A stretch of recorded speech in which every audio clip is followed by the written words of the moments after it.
What's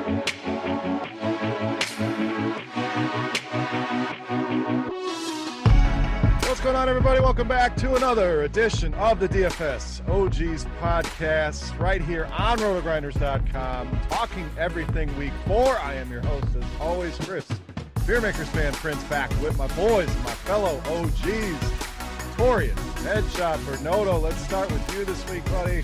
How are you? How was week 3? And let's hope we even get a week 4. We're recording early. We always take an early look at the slate, but got some news today about the Tennessee Titans and COVID, and so we're going to continue on as if the slate's going to play as a whole. So that's the plan here today. But Notorious, how are you, brother? And again, how was your week 3?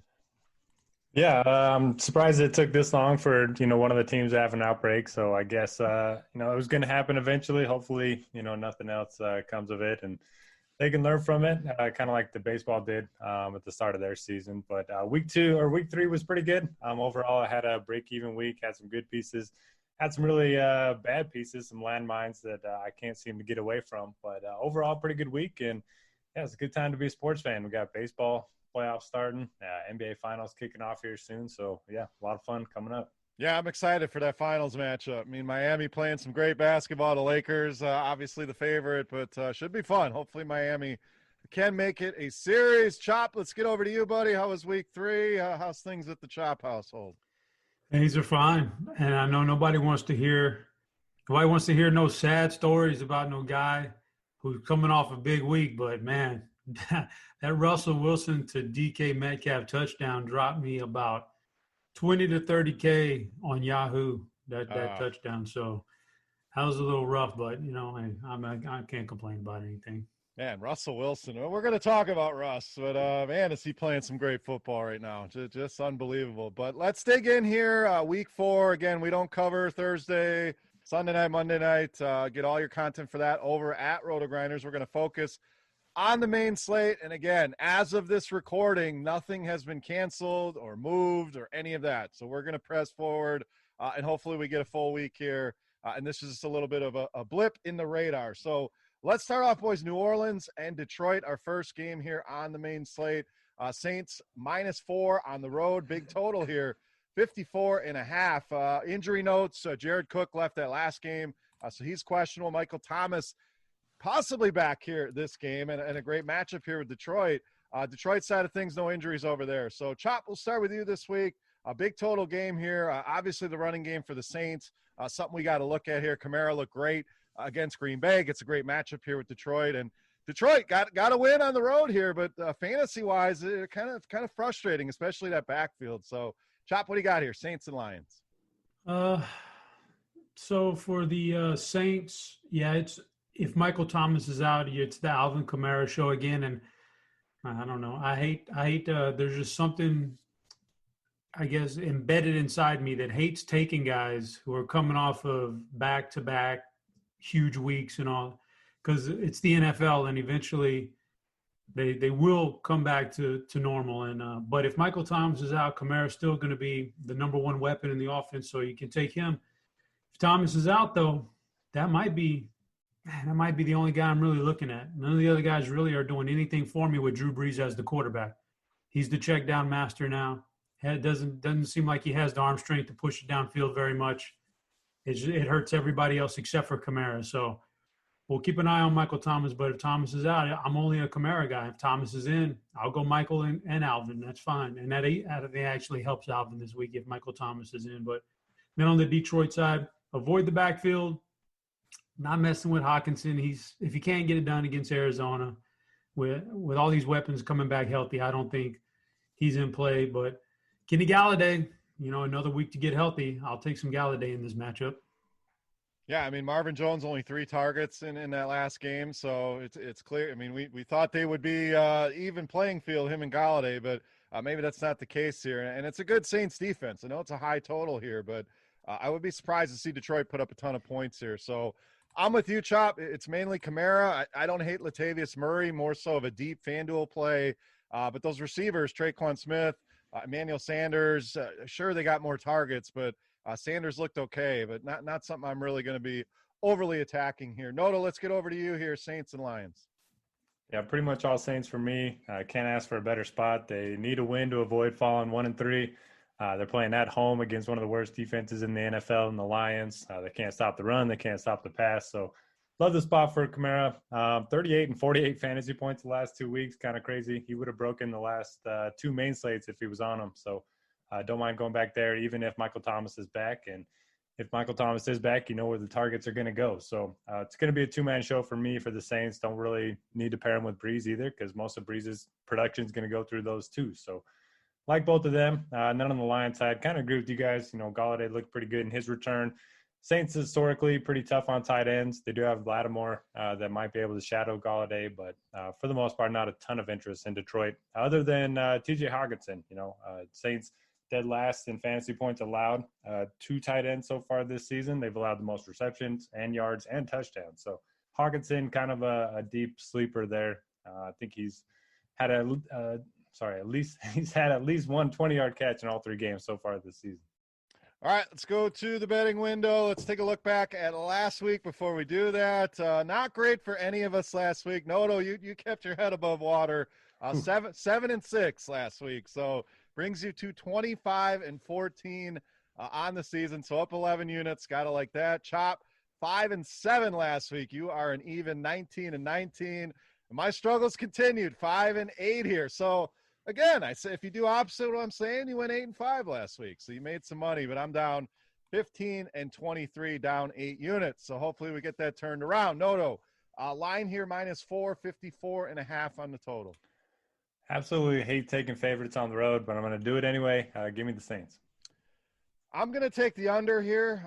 I know there'll be points in this game, but I don't know if Detroit goes crazy here. And if both teams want to try to run the ball, maybe that slows things down. So I'll go under 54.5. Chop, what do you got?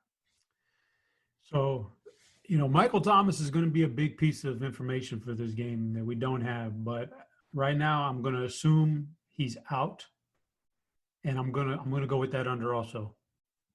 All right, let's move on to our next game. We got Colts and Bears. Colts coming off a thrashing of the Jets. Hopefully you played the Colts defense. It seemed like every time I looked up, they were bringing a pick six back to the house. Chicago, obviously we saw that dramatic win at Atlanta.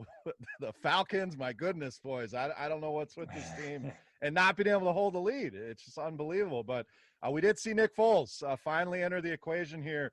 For the Bears, injury-wise, Tariq Cohen out for the season for Chicago. Tough loss there. And then on the Indy side, the pass catchers are dropping. We already know Paris Campbell was out. Michael Pittman, you can add him to the list as well. So, Chop, Indy down a few pass catchers. Any interest there in a T.Y. Hilton to maybe finally get it going? Mo Alley Cox, maybe his role continues to grow. Maybe they get Hines more involved in the passing game. And then the Bears. It's Big Dick Nick's season, so you go on that route. For the Colts, it's you know, the pass catchers can be dropping, but I've said it since like the beginning of the season. T.Y. Hilton's skills just don't line up with Phillip Rivers. I think that's why he hasn't been very much of a factor at all. So I don't know how many guys are going to drop for him to be a factor, but he may not be because the quarterback's just not that good. So I'm going to go with the check down guys some more Mo Alley Cox and Jonathan Taylor and even Nyheim Hines. I think it's maybe a little bit elevated role this week. I'll take all those guys over T.Y. right now. But I understand if people are going to love T.Y. because there's extra targets out there. But I just don't know if Rivers can deliver to him. But I like those other guys a little bit more.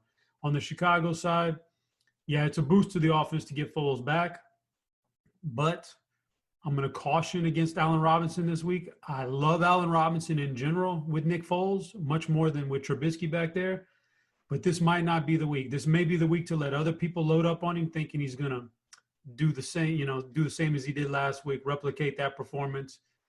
Indianapolis does a real good job against number one wide receivers. They game plan for these guys. They're good about that.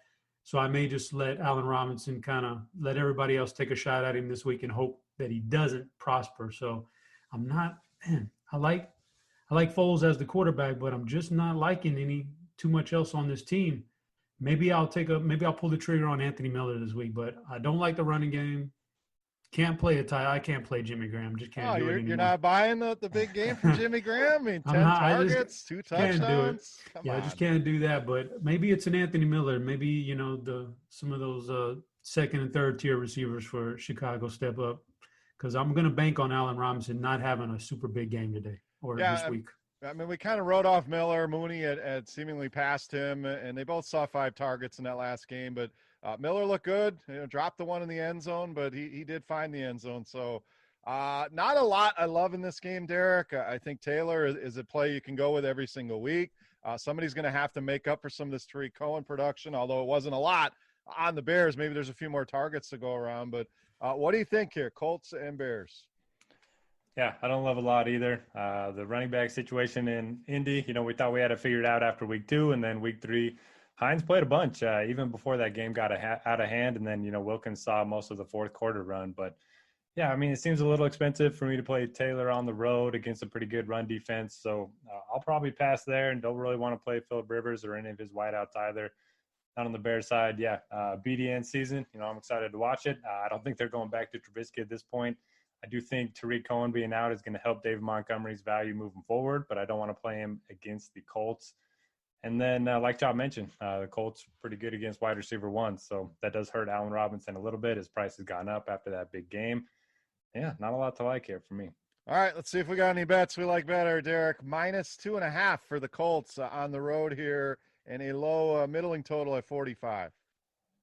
I will take the under. Don't feel great about it, but I don't like either offense in this one. I'm going to go with the Bears here at home with the points. I think Indy is the better team, but I think Chicago can keep this close. I think they'll play spirited with a new quarterback in there. It was a hell of a comeback. I'm going to go Bears here plus the 2.5. Chop, what do you got? Yeah, I'm with you. Give me the Bears. I just can't trust Phillip Rivers on the road. All right, let's move on. Another high total game here. Arizona traveling to Carolina. Arizona, 3.5-point road favorites, 52 on the total. As far as Arizona, no major injuries. We'll see what happens with Christian Kirk. If he's back, we did see Andy Isabella have a great game there in his place. Carolina side of things, we know Christian McCaffrey remains out. Mike Davis looked good, got a bunch of work there. And I think DJ Moore, a buy low here in this game against Arizona. But I'm going to throw it to Noto. Thoughts here? High total game, a stackable game. Who stands out as some guys you want to cram in some lineups here? This is the make or break spot for Kenyon Drake.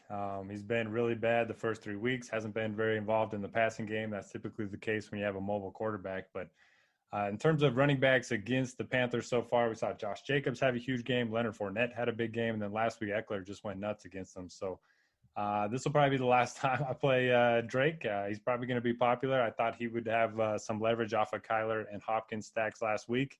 Turns out everyone just played all 3 of them together. So that didn't provide any leverage in tournaments or cash games. But, yeah, this entire Cardinals offense is worth a look here. Great matchup. Going to put up a lot of points, pretty low spread. So I like Kyler. I like Drake. I like Hopkins. Probably not going to be looking to Andy Isabella. I know he caught the 2 touchdowns, looked good, but only played on 26 snaps. He was behind Fitz and Keyshawn Johnson. So for me, I like the talent, but I will wait on him for now. And then with the Panthers, I mean, Bridgewater just doesn't have a ton of upside. And then we got those 3 receivers that are all going to be splitting time. Still like DJ Moore, but we just haven't seen a ton from him. The guy that should be interesting is Mike Davis. He had 13 carries, so more than we thought. 9 targets, 91 yards from scrimmage and a touchdown. He played 39 of the 48 running back snaps, and those targets are just so valuable for running backs, especially the guys that are in that 5K range. So I have some interest in him, but mostly in the Arizona side. All right, Chop, let's get over to you here. Should be a fun game. Again, very stackable game. Who are some pieces you're buying here in week 4? Yeah. Carolina really surprised me by going on the road and winning that game this past weekend. Really killed all my Wong teasers. I'm going to tell you that much right now, man. That damn Chargers, I swear. But I'm in the same boat. You could play anybody here.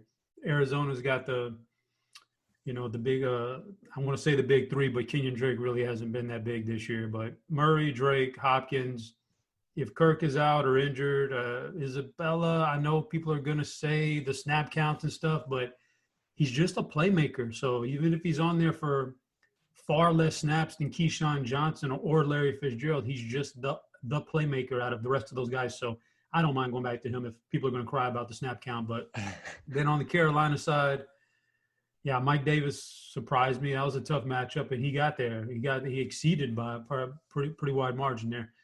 And then Robbie Anderson and DJ Moore, man, it's people are. I'm looking at it. It feels like Robbie Anderson's the number one guy here. I don't know why, but I know we want to. DJ Moore has the pedigree, but he's just so much less likely to get you a touchdown than Robbie Anderson. So I think they're both in play, but I would lean towards Robbie Anderson. Yeah, I mean, big plays, both these guys. Prices down on DJ Moore, so I like both of those guys this week here. Chop, how about a betting pick? Again, Arizona -3.5, big 52-point total. Okay, give me a big bounce back here for Arizona. So I'm taking Arizona. All right, Derek, what do you got? Yeah, I'll take Arizona as well. I am going to make it a sweep here. I agree. I think Arizona the much better team. I'm with you. Chop, Carolina surprised the hell out of me winning that game, but I think Arizona bounces back here and gets it done here in Carolina. All right, next one. Baltimore coming off that tough Monday night game we just watched last night. Kansas City put them on them, but they go to Washington now. Big road favorites here are the Baltimore Ravens. No major injuries on other side of the ball here, but Derek, let's go to you here. Is this just a bounce back spot for this offense? And do you think they'll be lower owned? Do you think we can get an edge there? People just going to be going right back to the well here? You got to think Lamar, Brown, Andrews, all these guys can get it going here against Washington. Yeah, well, from an ownership standpoint, I think it's nice that salaries came out before that game because the Ravens do feel expensive in this spot. Lamar's at 81, by far the most expensive quarterback of the slate. And then Andrews and Brown aren't really cheap either. So I think it's a great spot for them. I feel bad for Washington. They're going to be the ones that, the Ravens take their anger out on in this one. I love the spot. I think it's a great spot, especially for Marquise Brown. The front seven for Washington is really good, and their secondary has just been torched. They've allowed the fifth most fantasy points to receivers this season, and I think that number goes up after this week. So love Brown. I'm fine pairing him up with LJ or Andrews. Don't want anything to do with the running backs like always. And then Washington, I think it's just a fade for me. McKissick is splitting time with Gibson in the backfield. Maybe go to Logan Thomas. That's kind of the only way to beat the Ravens is with the tight end. And, there's going to be a lot of dump offs since they are going to be playing from behind. At least that's how I see the game playing out. So maybe Logan Thomas, but that's it. Yeah, I don't mind Mark Andrews either. I don't think anyone's going to want to pay that price. I mean, it didn't look great. Did see 8 targets in that game, but let Washington early on here. Now, small sample, but second ranked against the pass in DVOA. So far, so good here for Washington's defense. But we saw Cleveland, Chop, do whatever they wanted to do here. Same story here. Is Baltimore just going to go in and roll them? And who are you prioritizing here in week 4 on the Ravens side? Yeah, so I got a couple of people out there I know that are Ravens fans and specifically Lamar Jackson fans. And one guy's he's a farmer in Middle America and he's just a Ravens fan. I don't know how he got there, but like less than 100 yards passing, man, in a big game, primetime game, Lamar Jackson. That's pretty pathetic right there. Like that's rough, man. So they're definitely going to throttle Washington here. And they're going to do it with Lamar and let him get some confidence. And then these guys, like this farmer, they're going to come back and they're going to talk to me about how good Lamar is and he's the MVP and the numbers look good. But listen, you could just see the writing on the wall for what's going to happen here. So, yeah, Lamar is going to have a big game because they're going to let him get a little confidence. I mean, God, I fell for that stupid Boykin game on the showdown. I think he put up a goose egg, man. I thought maybe he'd come in there and do something, but so I don't know. I'm not falling for that one again. Marquise and Mark Andrews are fine. Eventually, they pull up a lead and they don't need to pass anymore. So I think they'll let J.K. Dobbins be the guy who kills the clock. So I don't mind Dobbins as a sleeper pick, and Ravens should put up points. And on the flip side, there, Washington, I can't do it. I don't think I could pull the trigger on it. McLaren's almost always in play for me because he's the sole offense here, but I don't even want to do that this week against a very perturbed Ravens defense. Yeah, I mean, you can make a case for Logan Thomas as well, seeing a ton of targets this season. And we saw Kelsey do some damage against this defense. But That would be more of just a run it back. I'm not really seeking out any of these Washington guys. Huge underdogs in this game. So I agree with you. In the Baltimore running backs, I think one of these guys could get there. It's just choosing which one it's going to be. So maybe mixing and matching deep tournament plays there. But Chop, betting wise, Baltimore big favorites here, minus 12.5, 47 on the total. Man, it's such a huge number for a road team, but I just feel like this is a throttle spot, so I'm taking Baltimore here. Yeah, I'm agreeing there. I'm going Baltimore. I just don't see how Washington keeps this game close. So Ravens for me as well. Derek, what do you got? Feels so wrong, but yeah, give me Baltimore. All right, let's move on. In the next game, Pittsburgh, Tennessee. So we're going to go and we're going to evaluate it really quick. Whispers that it could be moved to Tuesday. So, if anything, we'll still give you the plays we like here, and hopefully it all applies. So we'll try to keep it brief just in case this game doesn't go. Chop, we'll go over to you. As of now, Pittsburgh -2 here as road favorites, 47 on the total. Injury-wise, Deontay Johnson we saw get banged up in that last game, so we'll keep an eye on him. Tennessee side, A.J. Brown not sounding good on him, so I doubt he comes back this week. So we'll be brief here, but we want to cover it. So Chop, what do you got here, Steelers and Titans?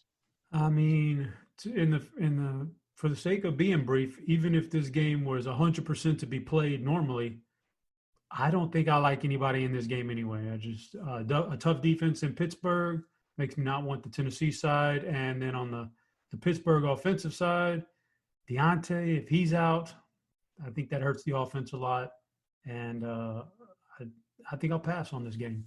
All right, I'm a little more optimistic here. I still think the running backs can be in play here. I'd probably be more on Connor here in a better matchup. We saw Dalvin Cook look good against this defense. And tight end, Eric Ebron, I hate to say it, but no Deontay. He was the guy that kind of stepped up and saw 7 targets, found the end zone in that last game. So I don't mind those guys. Tennessee side, I'm probably with you. I'm out against this defense here. So, Derek, your thoughts? Agree with Chop? Any other plays you see in this game, Steelers and Titans? Similar to you, Beer, I think the running backs are going to be in play if this game does go. James Conner played 53 snaps. We know the Steelers, they like their workhorse running backs. Snell's kind of out of the mix. They gave a little bit of work to McFarland, but it was mostly Conner last week, and the Titans much better against the pass than they are against the run. If Johnson's out, you can look at Juju, you can look at Claypool, you can look at Ebron, but not a great matchup. And then, Steelers, one of the best defenses in the NFL. I think they're top 2 against the run and the pass so far.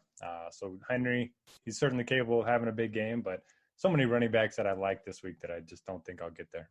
All right, we got Pittsburgh -2, 47. I'm going to lead it off here. I'm going to take the Steelers. Tennessee, it's just been a struggle all season. That game in Denver, the game in Minnesota, that they've been pulling out wins, but it hasn't been pretty. That Pittsburgh defense, no joke here. So I think this is where the run ends for the Titans. I'll take the Steelers. Derek, -2 and 47 on the total. I will take the under, especially if the Titans don't get any time to practice and all that. So give me the under. Chop, what do you got?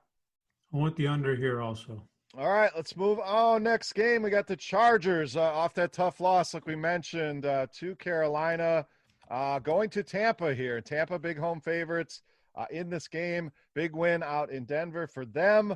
Injury-wise, the Chargers, we saw Mike Williams injure his hamstring, so we'll keep an eye on that. Tampa Bay side, Chris Godwin not looking good here on the Tampa Bay side. So, Derek, we'll go to you here. The more so the questions are on the Tampa Bay side is, what are we doing with these running backs? I mean, we thought Leonard Fournette was taking over. That didn't happen. And then any of these cheaper Tampa Bay receivers interest you? It's a tough secondary.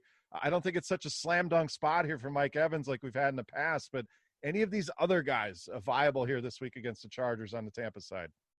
Yeah, I mean, we even had a Rob Gronkowski sighting there in Denver. Welcome back, Robert. He actually looked pretty decent.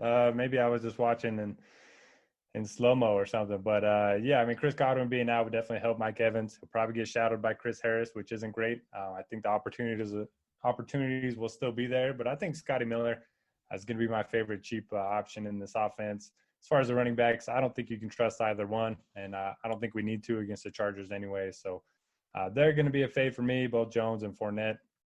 On the other side, as long as Herbert's under center, Austin Eckler and Keenan Allen are both going to be viable. last 2 weeks for Eckler. 152 rushing yards, 139 receiving yards, 15 targets, and a touchdown. Keenan Allen over the last 2 games, 20 receptions on 29 targets, 228 yards and a touchdown. So he's just checking down to these guys every single play. And even in a tough matchup against the Bucs, I think the volume's still going to be there. They're going to be trailing. So I think it's actually a pretty good spot for both of them.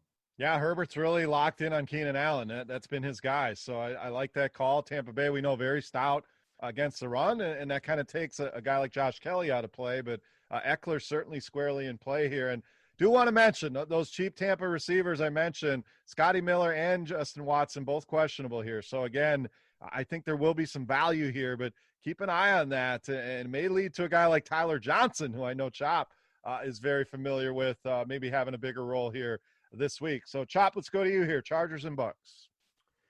Yeah, so first things first is, after that first game from Herbert where, they lost to Kansas City, but he looked good. I have made some disparaging remarks to Justin Herbert for a while now. I didn't think he was that good of a quarterback, and I had a lot of guys come at me and bumping their gums about, you're gonna be better delete that. But listen, it's a long way, man. We're gonna figure this out. I still don't know that he's that good of a quarterback, so I'm sticking by my guns here. You're right. He's doing a lot of Keenan Allen work. He's locking in on Keenan Allen. So Keenan Allen's the guy right there, but I don't think Herbert's that good. Eckler, I could play Eckler this week. The rest of these guys don't interest me that much. On the flip side, Tampa Bay, I'm not going to delete Mike Evans from my player pool because Godwin being out is going to force a lot of action his way, but I'm on board with taking, like you guys said, one of those second or third guys, a Scotty Miller, maybe even a Tyler Johnson, a sleeper like that. But, I'll pass on this backfield, and I'll pass on Tom Brady. All right, Chop, Tampa minus 7.5 at home, 45 on the total. Yeah, that's too big of a number, I think. I think the Chargers are a better team than what they showed against Carolina, obviously. I'm going to take the Chargers plus those big points. I am as well. I just think they thought they could walk in and steamroll Carolina, and Carolina punched them in the mouth. So I think it was a wake-up call here. I don't think Tampa's dramatically better than this Chargers team, so I will take the Chargers with the points as well. Derek, what do you got? Yeah, our records are going to be very similar this week. Give me the Chargers. They always find a way to lose these games, but they're typically close. All right, next game should be a fun one. Seattle travels to Miami. The Russell Wilson show hits the road here in another great matchup here. 54 on the total, obviously coming off that big win against Dallas. Miami took care of business on Thursday night in Jacksonville. No major injuries. Chris Carson, obviously a big name we'll keep an eye on. Not sure if he's going to play or not. I don't think they need to rush him back. So, Chop, it sounds like if he's out, it's going to be a big Carlos Hyde week. Probably going to be one of the more popular plays on the slate. We know Russ, Lockett, Metcalf going to be popular here. And on the Miami side, I love me some Fitzmagic this week. So talk me off the ledge here, Seattle and Miami. I will not talk you off of Fitzpatrick. I think it's a perfectly fine matchup for this. These are the kind of things he thrives in a game like this. So they should get behind early. I don't mind Fitzpatrick at all. Parker, I prefer Parker as my lead receiver on that team, followed by Gesicki. And don't sleep on Myles Gaskin. Kind of, believe it or not, even after acquiring Breida and Howard in the offseason, Gaskin's the guy that's kind of working his way into the number one running back role. So don't hate on Myles Gaskin, man. He's a pretty talented kid. But then on the Seattle side, if Chris Carson is out this week, I will not be participating in Carlos Hyde week. I still think it would be a pretty even split amongst 2, maybe 3 guys. Yep. I don't think they'll trust Carlos Hyde. So it's the Russell Wilson, man. He's the one that's been doing it this year. They're on the road. I don't see why he wouldn't do it again. I'll take Wilson, Lockett, and Metcalf. Lock those guys in and pass on the rest of those guys. Just 5 touchdowns every week, Derek, in his sleep. So I'm with Chop. I don't want nothing to do with Carlos Hyde. I'm almost hoping Carson is out and Hyde is in there, and I will gladly fade that. It is a great matchup. I think he can, maybe he falls in the end zone, maybe he gets some numbers, but the price is not like he's a free square here. So, and then Fitzmagic, same question to you. You're on board here with the Miami offense against this terrible Seattle defense so far. Yeah, in terms of Carlos Hyde, you mentioned it. The price just isn't there. It's a different time when it comes to DFS. He used to be able to just plug in these cheap running backs. He would have been like 3,500 getting the start. Doesn't need to do a whole lot to pay off that salary. Now he's 5,300. Either has to score a touchdown or two, or crack the 100-yard mark to end up paying off that salary. Not going to be heavily involved in the passing game. So I'm with you guys. We'll be fading Carlos Hyde. I like Russell Wilson. He's going to be good in any matchup. I like that this game is on the road. Hopefully it can stay competitive. And if I'm choosing between the two receivers, I'll go with Lockett. Runs more of his routes in the slot, and then Metcalf's outside. He's going to have to deal with Byron Jones, Xavier Howard. Jones has been out the last couple of weeks, so keep an eye on that. But Miami, their only good defensive pieces are their two cornerbacks. And then on the Dolphins side, make it 3 for 3. I like Fitzmagic quite a bit here. Love pairing him up with Devontae Parker. Two very tough cornerback matchups the first 2 weeks, and then caught all 5 of his targets last week against the Jags. Wasn't a huge game, but they only threw the ball 20 times because they didn't have to throw it at all that much. They were playing with such a big lead, and the Seahawks have been a pass funnel defense. So love the spot for those two, and I definitely think you can stack this game up. Yeah, you mentioned the funnel. 4th in DVOA against the run, 29th against the pass for Seattle. So I love the touches that Gaskin's getting. I love the price point. I just think I'm going to lean more towards the passing game here. So as far as betting-wise, Derek, we have Seattle -6.5. Always one of those interesting numbers, 6.5, and a big 54-point total here. If Parker catches 3 touchdowns, that's at least 21 for the Dolphins, and so give me the over. I'm going over as well. I don't think either either defense can stop either of these offenses, and we've seen Seattle just score at will. I think Miami's going to do enough here. So as much as I want to take Miami, I'm going to go with the over as well at 54. Chop, what do you got? I thought I saw a 7 on this game. I thought I saw it at 7. Well, you're getting 6.5 here, baby. Come on, man. We'll allow you to buy the half point, Chop. I think I really want to take Miami in this spot right here. I just, when a team has a really bad defense, which you say they both do, well, one of them is Seattle. When they have that bad of a defense and you're on the road, it's tough to cover that big number. So I'm going to take Miami here. All right, let's move on. Next game, we got Derek's Jacksonville Jags back in action, coming off that loss to Miami, traveling to Cincinnati, coming off a tie. Was that the ugliest game that you guys have ever? I mean, Philly and Cincy, if you watched any of that, absolutely hot garbage, man. Both them teams are really struggling. But news-wise, DJ Chark obviously still questionable.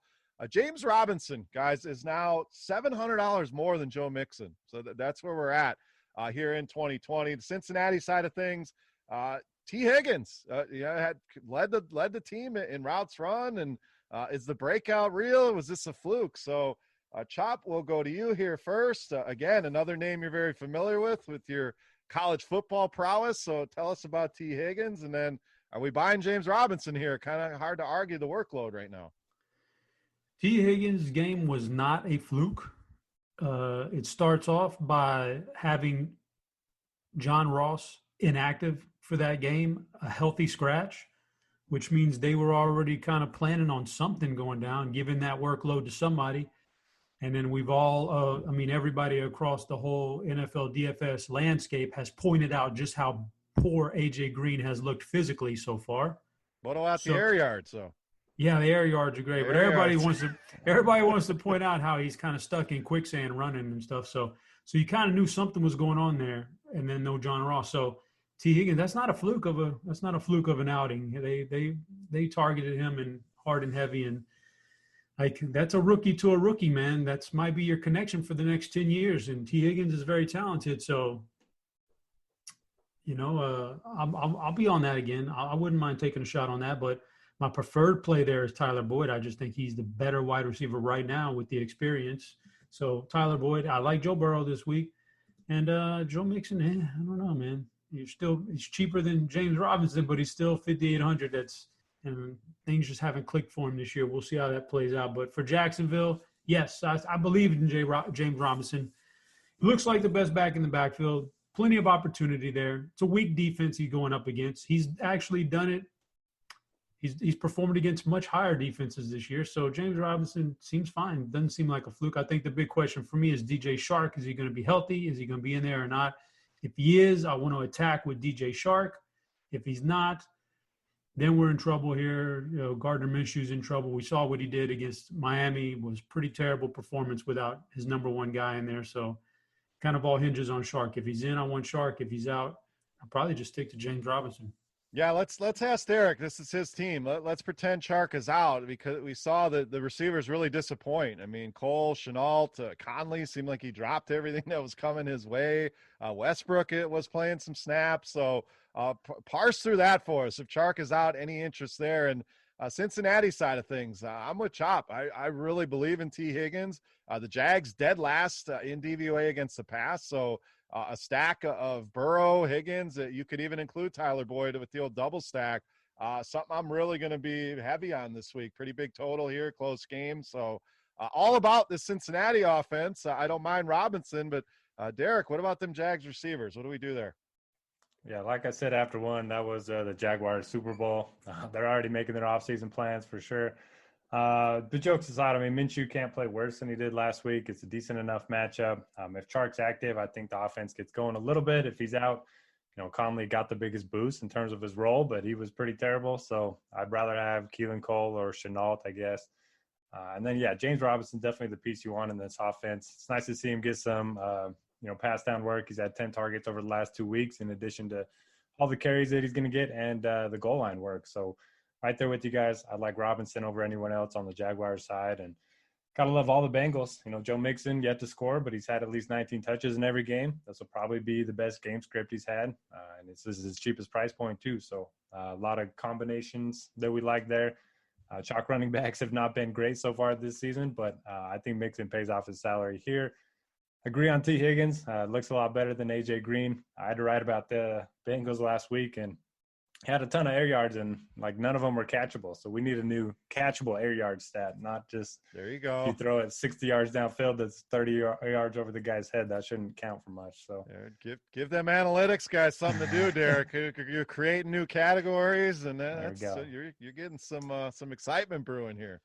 And Tyler Boyd, he's going to see the higher quality targets over the middle of the field. He's always going to be in play. And then don't mind going back to Drew Sample. I wasn't really on him last week. Kind of got some love around the industry and disappointed. Jaguars have not defended the position very well so far. So Sample could be the sneaky guy in this offense. Sample, big miss for me last week. I was a believer in what I saw in that Cleveland game. I thought he'd be really involved in the offense and just wasn't. So I don't mind going back to a guy like that. Nobody's going to want to play him coming off that game. So I really like that call. He could be a part of those stacks as well. Was getting some red zone targets. So Chop, you come up with that new stat for us, and we'll look forward to hearing from you about it next week on the air yards. But let's go to the betting window here, Derek. Cincy -3 at home, 49 on the total.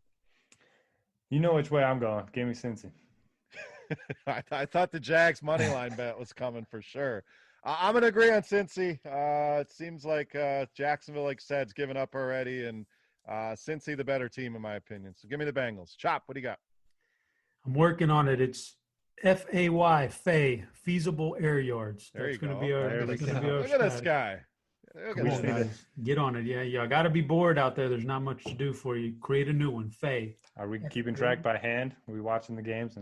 We're these ourselves. Somebody will pay we're somebody not. to do that. You can come on the pod with that. Yeah, we'll find a spot. We may have a week 18 with the way things are going here, so we'll save you a spot there. In very, that very last true. week.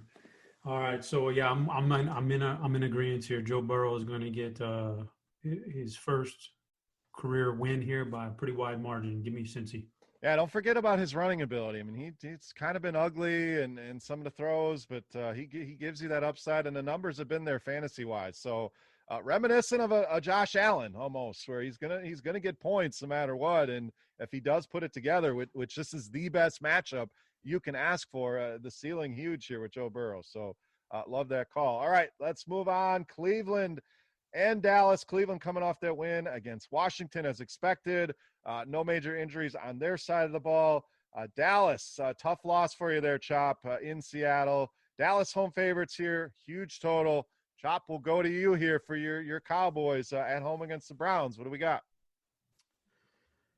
Well, this is a tough game here for me personally because we know what the Cowboys' offense is. Their defense has been the thing that's been really bad, but Baker Mayfield on the road may be a cure right there. Yeah, he hasn't performed very well this past week. They put up a big number, but they did that with Nick Chubb and Kareem Hunt.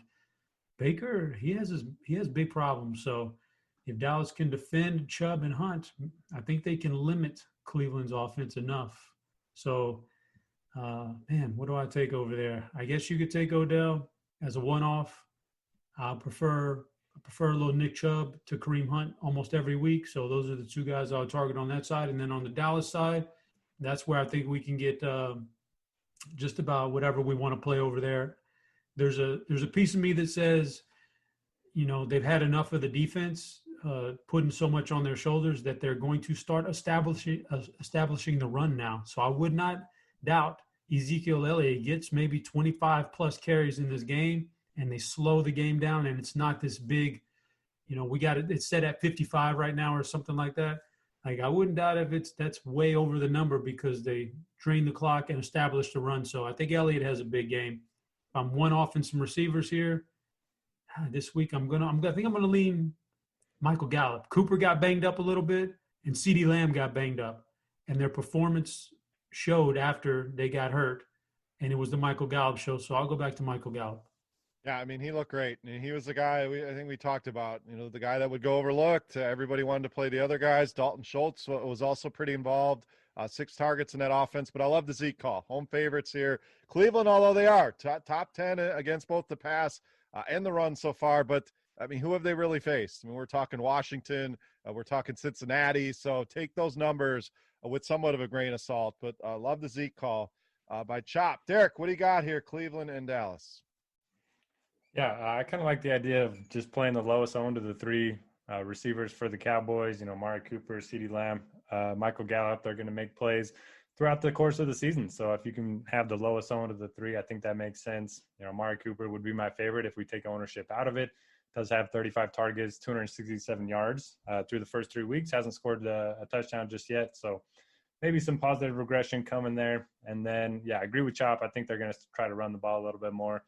I just don't think they're going to find themselves down 3 touchdowns in this one like they have the last 2 weeks. So don't think Prescott's going to be airing it out 50 times. Like the bounce back spot for Zeke quite a bit. And on the Browns side, not a lot of interest. I mean, Nick Chubb, he looks awesome, but he doesn't get a lot of pass catching work. And you always worry about Hunt coming in and vulturing those touchdowns. And like Chop mentioned, Baker Mayfield just hasn't looked great. We know Dallas, they've been beat by a lot of receivers so far this season, but I just don't really love the spot for any of them. I don't know if he can get the ball to Beckham and Landry to make them good enough plays. So for me, I'm going to be fading Cleveland. Yeah, I'm having a hard time really liking anything on this Cleveland side. I'm with you guys. So if anything, it's Odell, but it doesn't feel great. Even at 5,800, it's a great price for him. But he would probably be the run it back if I'm going with a Zeke or I'm going with a Dak to Gallup or whatever. I agree completely, Derek. Finding the lower owned guy, and it may very well be Gallup again. That price jumped up on him to 6,200. So I think people are going to say, I'm going to save 800 and go with CeeDee. I'm going to pay 500 more and go with Cooper. So always a situation to keep an eye on each week is the ownership of those guys. So we'll see what that looks like. Betting wise here, Derek, Dallas -4.5 at home, 55 on the total. Total feels a little inflated to me. The Cowboys have just gotten in holes, and then they've had to score a bunch of points to catch up. I think it's going to be a different game script, so give me the under. I'm going under as well. 2 teams that really want to run the ball. I know Dallas can throw it around the yard as well, but both these teams, stud running backs, and I think they're going to want to keep the other offense off the field. So that number seems high to me as well. I'll go under 55. Chop, what do you got? Yeah, forgot to mention, it's been like a year plus a few games this year that Mayfield and Odell have been together, and Odell's had he's had one good game on Monday Night Football against the Jets, and it was basically buoyed by like an 80-yard touchdown. He's had one really good game with Baker. It's weird. You would have thought, leaving Eli, he would have prospered. That's what we all thought this time last year, but it never happened. So I'm taking the Cowboys here to cover that spread. All right, moving on. We're still in the 1 o'clock window. The NFL did a great job last week, giving us 5 games at 4 o'clock. This week we're back to 3. But we'll wrap up the early window here. Minnesota and Houston, this is another one of those games that could be in jeopardy. Let's keep our fingers crossed. that Minnesota did not have any COVID cases, nothing, again, as of this recording. But going to Houston here, another big total in this game. We're talking 54.5. Minnesota side of things, I think it's a great spot for Dalvin Cook, who looked great last week. We saw Justin Jefferson break out last week, so he finally got it going. And the Houston side, Chop, I think this offense just has had a tough draw. I mean, some very difficult matchups. Now they get Minnesota at home, and I think this could be a spot where people sleeping on this offense, I think it could be a huge bounce back here. So give me a lot of pieces here on Houston. But what do you think here? Texans, Vikings, Chop. They've had a tough draw, but they are also really feeling the effects of trading a top 2, maybe top 3 at worst, wide receiver in the game of football for a run-of-the-mill running back is basically what they swapped out there, and now they're feeling it, man. So, yeah, I mean, I guess we could go Will Fuller here if he's going to have that big breakout here. This would be a good game to do it. It's a great matchup, and he's at home. So, Will Fuller, Deshaun to get back on track. I don't know if I trust any of the other auxiliary receivers. Maybe David Johnson. He's getting the workload. If Duke Johnson is out, the touches will obviously be there, so you can go that route. But Will Fuller's the one who appeals the most to me on that side of the ball. And then on the flip side, Dalvin's fine. I'm expecting a bigger game out of Thielen this week. Again, just like T. Higgins, I don't think the Justin Jefferson breakout was a fluke. I'm not expecting that kind of performance again, but they've been slowly trending him into the number 2 option on this team, and it just kind of finally came to fruition there this past week. So Justin Jefferson's not going anywhere. He's not a fluke. He's a good receiver, and he's going to establish himself as the number 2 guy. But this week, I'm going back to Adam Thielen big time. Yeah, I mean, even take the 70-yarder away. I mean, the guy still had 100 yards receiving. So I really like him. You're going to get a nice cheap price here for a little bit. Good matchup here with Houston. Houston side, I don't disagree with Will Fuller, but I don't hate Brandon Cooks either at 4,500 in this matchup. So a little bit cheaper, saves you some money there. We know the upside's there. We haven't seen it. This could be the matchup that kind of unlocks that. So kind of a cheaper wide receiver play I like this week in Brandon Cooks. Derek, what do you got here, Vikings and Texans? I love Dalvin Cook as a leverage play last week, and as long as he doesn't gain a ton of traction this week, I'll go right back to the well. If you look at offensive line yards, Minnesota number 2 in offensive line yards, and then Houston number 28 in defensive line yards. So he's going to have a lot of running room. Don't think a ton of people will take a 3.5-point dog on the road at that price point. So love the spot for him. I do think Justin Jefferson is going to help open things up for Thielen, over the middle. So I kind of like him as well. And then on the Texans side, we haven't seen Deshaun Watson have that monster game just yet. Perhaps it comes this week against the Vikings. Their defense is not what it used to be. You can beat him on the ground or through the air. So you can pair him up with Fuller. I actually don't hate David Johnson either. He's playing pretty much every snap, and they're lining him up out wide too. They're giving him the goal line work, and they're giving him, snaps in the slot. So I think a lot of interesting pieces in this game. I don't think either defense is going to stop anybody. So I like the stack here. All right, Derek, minus 3.5 for the Texans and a big 54.5-point total. Taking the over. I really think this game goes over. I am going to take Houston here. I also like the over, but we got to mix it up a little bit. So I'm going to go Houston here at home, minus 3.5. Chop. I guess we're really going to mix it up because I'm taking Minnesota. All right, here we go. Giving me that extra 0.5 point does it for me. I think if Houston wins, it's a field goal win at best. All right, Chop taking the hook. All right, we're going to move on to the afternoon slate. 3 games. Kind of some ugly games here, but at least we get 3. So we'll start with the Giants, who looked terrible once again. Got throttled by the Niners at home. Going to L.A. to take on the Rams. Rams big 13-point favorites here. Darrell Henderson, another guy that has arrived, Derek. He is here, a home favorite. Obviously a spot we like our running backs. They got some injuries there in the backfield. Tough loss at Buffalo, but a hell of a comeback. So they could have just rolled over. They did not. So a good spot here against the Giants. We load up on Henderson. We go and Goff in the passing game, or all of the above here against this Giants defense. I will start with the best play of this game, and that's going to be the Rams defense. Yes. The Giants offensive line is just terrible. I mean, Saquon Barkley, one of the best athletes in the NFL, couldn't get more than 2 yards a carry. So I don't think Freeman and Lewis and Gallman are going to do anything. Daniel Jones has at least 2 turnovers in every game so far. Huge underdogs on the road. They're going to be throwing it. So love the spot for Aaron Donald in this defense. As far as the Giants pass catchers, Darius Slayton's probably going to see shadow coverage from Jalen Ramsey. So if they're going to move the ball at all, it'll probably be Tate or Ingram, but I don't love either one of them. And then as long as Cam Akers is out, yeah, I'll go back to Darrell Henderson. Sounds like he's going to draw the start. He's at over 240 yards from scrimmage and 2 touchdowns in the last 6 quarters alone. So love the spot for Henderson. Pair him up with that defense. And I don't mind the pass catchers. I just don't know if they're going to need to air it out all that much here.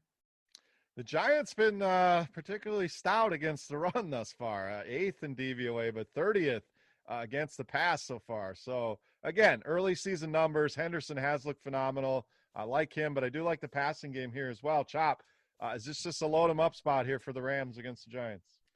I don't think so. The Giants' offense looks terrible, so I agree that I probably won't be on any of those guys. But, I mean, their defense has impressed me in comparison to what it was last year. I think that they're learning a new system, and they're doing pretty well, man. I mean, last week was really tough for them, but that's what happens when you get put behind the 8 ball with your offense. But so I don't necessarily think it's like a load 'em up spot for the Rams. But, I mean, Robert Woods has really stood out this year.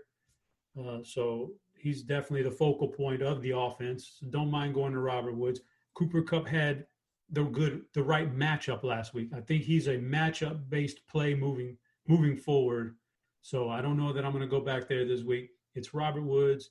It's Henderson, who's, man, earlier this year, I thought he may sneak in there and establish himself as the number 1.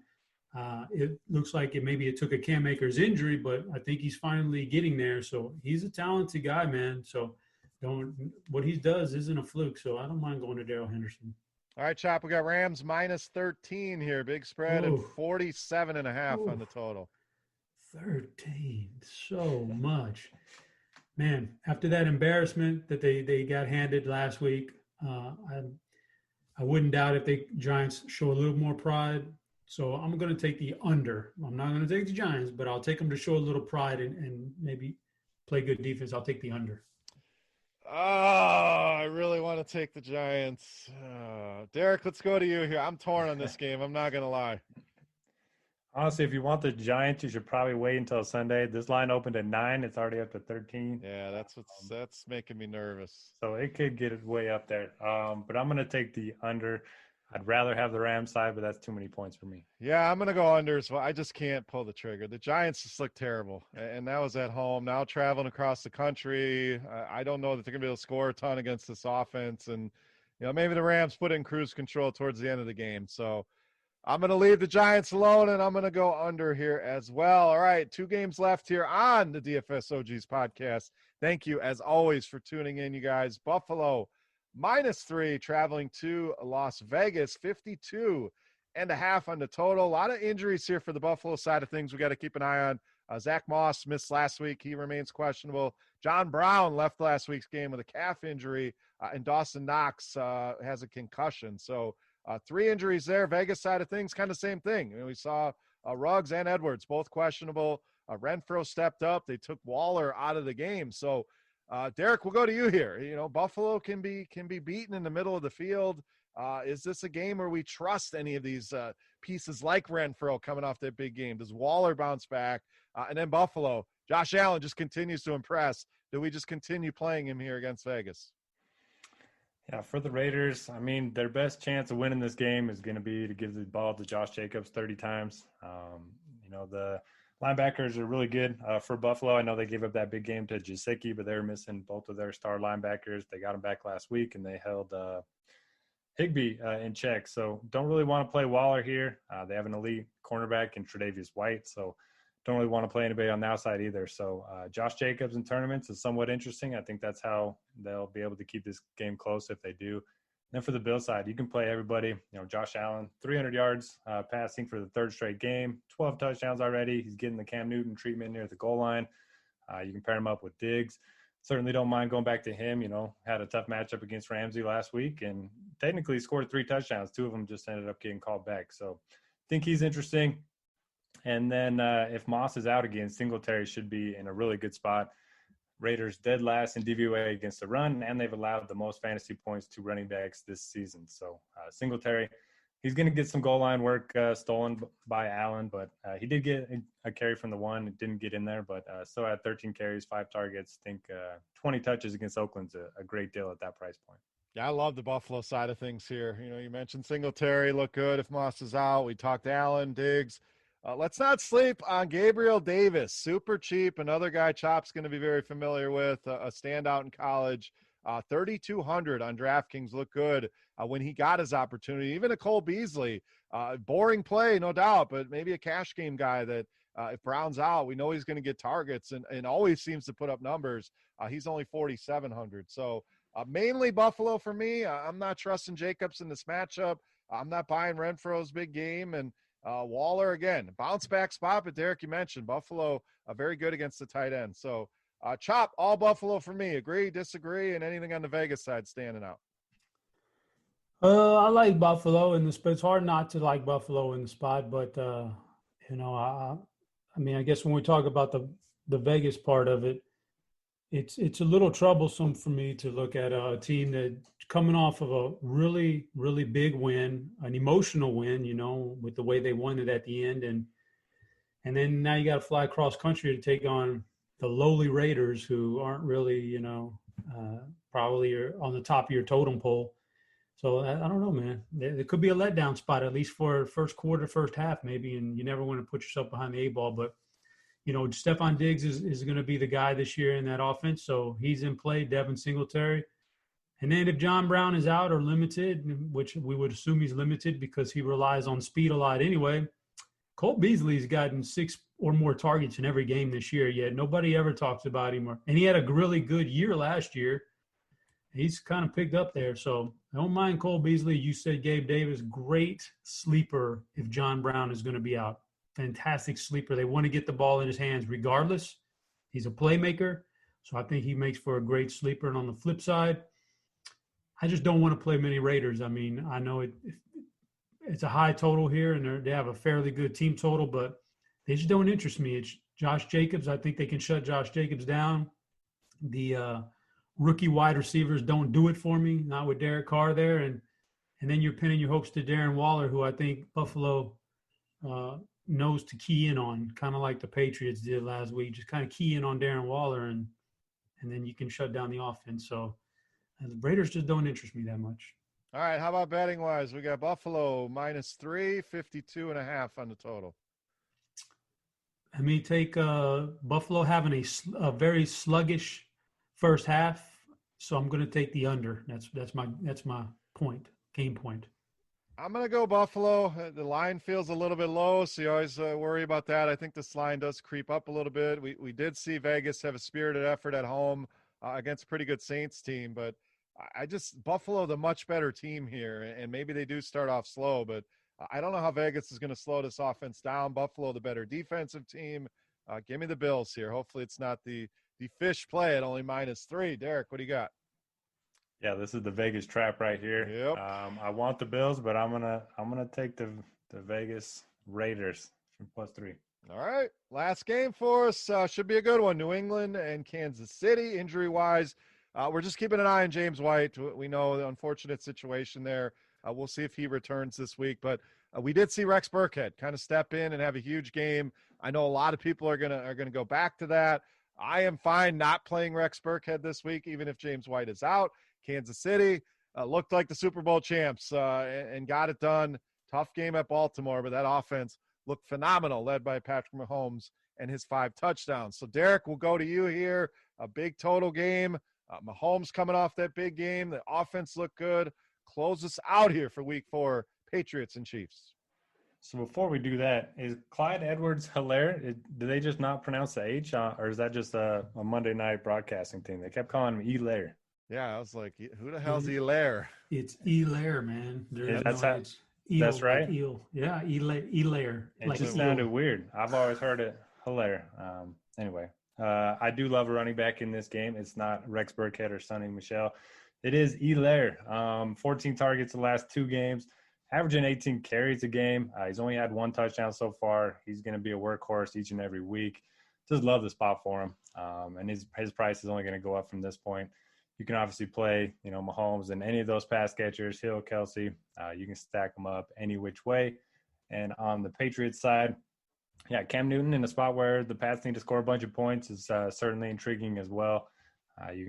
Edelman actually leads the team in their yards. And then Bird, he's playing every snap right now. So he's certainly going to be interesting moving forward. N'Keal Harry gets a lot of those short targets. We thought of him as more of a deep threat guy, but they're using him like on 2-yard routes every time. So he's going to have a lot of, high likelihood of success type of receptions in this one, especially if they are trailing. And, if White's out, you can go to Burkhead, but I would just rather pay a little bit more to get CEH on the other side. All right, Chop, close us out here. Patriots and Chiefs. Well, at least we get a good game as one of the 3 in the afternoon because, the NFL is really dropping the ball. I understand when there's a lot of bye weeks and there's just not that many games to only have 3, but, man, there's plenty of games. You should have more than 3 this week. But the Patriots, Cam, I'll take Cam Newton. And I guess I could be talked into Julian Edelman, but the rest of those guys don't intrigue me on the Patriots side because like we saw on Monday Night Football, this Kansas City defense is real, man. It's really good. That's what's going to make them so tough to beat. I guess why they're such heavy favorites to win the Super Bowl, in my opinion, but it's a good defense. On the flip side, take them all. I like the call on Edwards-Helaire. That's Edwards-Helaire. That's where I would be.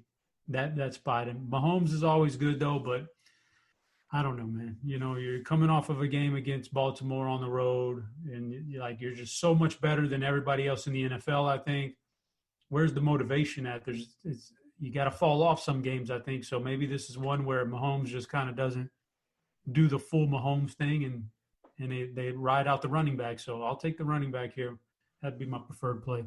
Yeah, I like that call. I think everyone's going to go to Mahomes, and I'm not against that, but maybe they go in cruise control here against this Patriots defense, who 25th overall DVOA defensively. So they had a lot of losses before the season. We know that, and not looking good so far. So I think this Chiefs offense going to be able to do whatever they want, and I think Clyde Edwards-Helaire will be the forgotten man here. So love that call. All right, Chop, we got Chiefs -7 at home. 53.5 on the total. Ooh, boy, I'll tell you, this is a tough one. I'm going to take the under, and that's a tough call, but I'm going to take the under. I'm under as well. I don't think New England is going to put up a bunch of points here. The Chiefs' defense is better than people realize, and if they're running the ball a lot, and I'm going to go under here as well. And talk about over/under last night, man, on the Monday night game. A lot of people were sweating that bad boy, and that one extra point miss cost some money and swung a lot of things. So just something that was kind of funny to watch. The NFL, Vegas always seems to be right on that number. But for this game, I'm going to agree. I'm going to go under. Derek, what do you got? Just to be a little different, I'll take KC. I think New England keeps it close for 3 quarters, and I think KC pulls away. All right, boys, we got through the main slate. Again, if you're looking for Sunday night and Monday night, I know Chop is doing videos once again this week, so this season, so keep an eye out for that. He'll have you covered on all that with his rotating cast of characters on those videos. They've been great. Boys, any final thoughts here? Again, nothing COVID related yet that we did as of this recording. So let's just hope things go well. We get a week 4 and there's nothing major groundbreaking here that kind of breaks the slate. But final thoughts here overall week 4. Derek, we'll start with you. Yeah. For all of our listeners, you could spend your time listening to any hundreds of podcasts breaking down each week. So thank you for listening each and every week. We really appreciate you. And we have a bunch of free content on the site. I think the grind down's been free the last couple of weeks. The first look's always free. And then if you can join us for the premium content, ton of great stuff there as well. So thanks. And check out all of our other stuff. Agree completely. And I want to say thank you to everybody who reached out and wanted to help out with the betting picks. That was big. We appreciate that. Everybody that leaves the comments and reviews, we see it. So all 7 of you that listen, we're hoping to bump that number up to 10, but in all seriousness, I want to say the same thing. Thank you to everybody for listening. Should be a fun week. Looks like a fun slate of games, a lot of high totals here. So get creative, keep an eye on those ownership numbers, and let's go crush it this week. Chop, final thoughts here, week 4. Yeah, I'd be remiss if I didn't give a shout out before we got out of here. A little shout out to my little son, Davis Maddock, who He just needed daddy's help to get him a little GPP extra bankroll there. So good job, Davis. Hashtag daddy's help. Way to go, Davis. All right, for Head Shopper, for Notorious, I am Beer saying salud. Thank you, as always, for listening. Good luck this week, and we'll see you next week.